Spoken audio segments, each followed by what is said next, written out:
நமக்கு வயது ஆக ஆக தோள்கள்ல சுருக்கம் ஏன் உண்டாகுது? இதை தடுக்க முடியும்.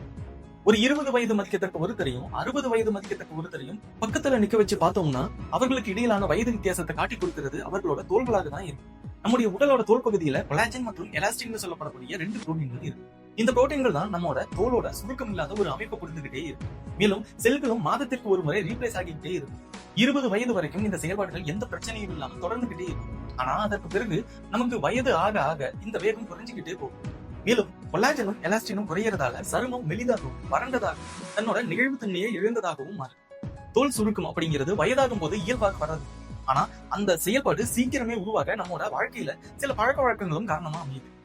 சில நல்ல பழக்க வழக்கங்கள் மூலமா இந்த செயல்முறையை நம்ம தள்ளி போடலாம். பகல் நேரங்கள்ல சூரிய ஒளியில நீங்க அதிக நேரம் இருப்பீங்கன்னா சன்ஸ்கிரீன் பயன்படுத்துங்க. மேலும் சிகரெட் பழக்கத்தை தவிர்க்கிறது, ஆரோக்கியமான உணவுகளை எடுத்துக்கிறது, நல்லா தூங்குறது, உடலை எப்போதும் ஹைட்ரேட்டாக வச்சிருக்கிறது, அதாவது நிறைய தண்ணீர் குடிக்கிறது போன்ற மாற்றங்கள் மூலமா தோல் சுருக்கங்கள் உருவாத நம்ம தள்ளி போட முடியும். தோல் சுருக்கங்கள் உருவாவது ஒரே நாள்ல நடக்கிறது இல்லை. இந்த மாற்றங்கள் ஆண்டு கணக்கா கொஞ்சம் கொஞ்சமா தான் நடக்கும். இப்போ நான் சொன்ன மாற்றங்களை நம்ம கடைபிடிக்கும் போது நம்முடைய இயல்பான வயதை விட சில பல ஆண்டுகள் குறைவான தோற்றத்தை நம்மளால பெற முடியும்.